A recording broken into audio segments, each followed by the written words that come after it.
주안의 만나 7월 9일 목요일 묵상을 함께 나누도록 하겠습니다. 오늘 말씀은 시편 9편 말씀으로요. 주를 찾는 자들의 하나님이라고 하는 제목으로 함께 묵상을 나누도록 하겠습니다. 자, 오늘 본문에서는 하나님께서 공의로운 재판관이 되시며 그리고 그를 찾는 자들에게 힘이 되신 하나님이심을 말씀을 하십니다. 요즘은 우리들이 그 성경 말씀 뽑기를 교회에서 잘 하지 않습니다. 이것이 성경적으로 맞느냐 틀리느냐의 부분에서 그렇게 성경적이지는 않다라고 하는 생각들 속에서 이제 그 성경 말씀 뽑기는 이제 아닌 것 같다라고 하는 결론들을 내려서 잘 안 합니다. 합신에서도 잘 안 해요. 자, 그런데 제가 고3 때 그때 제가 다니던 교회에서 이 성경 말씀 뽑기를 했습니다. 그래서 뽑혔던 말씀이 시편 9편 10절 말씀이었어요. 여호와여, 주의 이름을 아는 자는 주를 의지하오리니 이는 주를 찾는 자들을 버리지 아니하심이니이다라고 하는 말씀이었습니다. 말씀 뽑기가 과연 성경적이냐 그렇지 않느냐를 떠나서 이 말씀은 그렇게 한동안 저의 마음속에 계속 남아 있었습니다. 그리고 내가 하나님을 찾아서 의뢰할 때에 하나님께서는 나의 편이 되어주신다라고 하는 믿음 안에 있게 한 말씀입니다.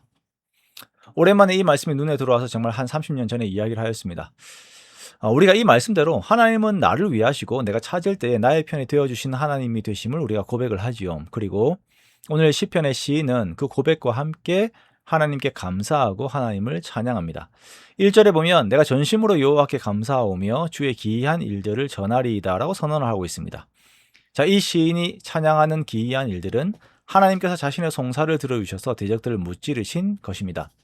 우리가 지난 화요일에도 보았지만 하나님께서는 의로우신 재판장이 되십니다. 그리고 그것이 억울한 자들에게는 그리고 의의 길을 걷다가 환난을 당하는 자들에게는 얼마나 큰 은혜가 되는 것인지 모릅니다. 다윗은 자신이 이방 나라들과의 전쟁 중에서 하나님께서 자신의 편을 들어주신 것에 감사하고 있습니다. 당시 다윗이 이방 나라들과의 전쟁을 하는 것은 가나안 정복 전쟁의 과정, 그 연속으로서 우리가 볼 수가 있습니다. 이 정복 전쟁의 완성은 솔로몬의 시대에 완성이 되었죠. 하나님께서는 이 정복 전쟁의 당위성을 가나안 땅의 죄악의 가득 참이라고 말씀을 하였습니다. 이것은 창세기 15장에서 하나님께서 아브라함에게 말씀하신 내용입니다. 즉 다윗의 시대에서 이방인들과의 전쟁은 하나님의 통치 그리고 말씀에 근거한 의로우신 통치와 그것을 대적하는 이방 세력들과의 전쟁이었고, 하나님께서는 이 전쟁에서 다윗의 의와 송사를 변호하셔서 다윗의 편이 되어 주신 것입니다. 다윗이 하나님을 향해서 가지고 있는 믿음은 8절과 9절에서 볼 수가 있습니다.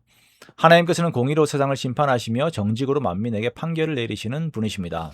자, 우리는 여기에서 심판과 판결보다 먼저 공의와 정직이라고 하는 하나님의 성품을 봅니다. 그리고 압제당하는 자의 요새가 되시고 환난 때의 요새가 되시는 하나님이십니다. 즉 하나님의 공의와 정직은 의의 길을 걷는 자들에게는 큰 힘과 의지가 되는 것입니다. 그렇게 다윗은 하나님의 말씀을 따르는 자신의 걸음 안에서 하나님을 찾고 의지합니다. 하나님은 주를 의지하고 찾는 자들을 버리지 않으시는 분이십니다. 이러한 의지함 속에서 또한 현재 대적들과의 싸움과 구원을 하나님께 맡기고 바라고 있는 것이에요. 자, 우리가 이제 세상을 이분법적으로 나눌 수는 없지만 세상의 죄악들을 대하다 보면은 어떤 상황들을 대하다 보면 그 치밀함과 강함에 우리가 지칠 때들이 있습니다. 15절의 말씀처럼 웅덩이를 파고 그물을 숨겨놓은 상황들을 우리가 접하게 될 때들이 있지요. 그것들에 걸릴 때들이 있습니다. 하지만 공의로우신 하나님께서는 우리의 기도를 들으시고 그 웅덩이와 그물에 악인들이 스스로 걸려들게 하십니다. 그러므로 세상에서 약한 궁핍한 자들과 가난한 자들이 이 땅에 살아갈 소망을 얻게 되는 것입니다. 하나님을 의지함 속에서 여전히 소망을 얻게 되는 것이죠. 그러므로 우리가 하나님의 말씀에 뒤를 걷는 것, 그리고 의의 길을 걷는 인생길을 걸으면서 지치지 않을 수 있는 것은, 또 두려워하지 않을 수 있는 것은 공의로운 재판관 되시는 하나님께서 우리와 함께 하시기 때문입니다. 우리가 이제 웅덩이를 파는 대적들, 그리고 그물을 숨겨놓는 대적들을 보면 두렵죠. 그리고 내 인생이 어떻게 될까 많이 두렵습니다. 그래서 두려움 속에서 우리가 위축되고 당당하게 의로움의 소리들을 내세울 수가 없을 때들이 많이 있습니다. 하지만 하나님께서, 모든 세상을 통치하신 하나님께서 의로우신 재판관이 되시고 나의 간구를 들으신다라는 것들을 우리가 항상 기억을 하는 거예요.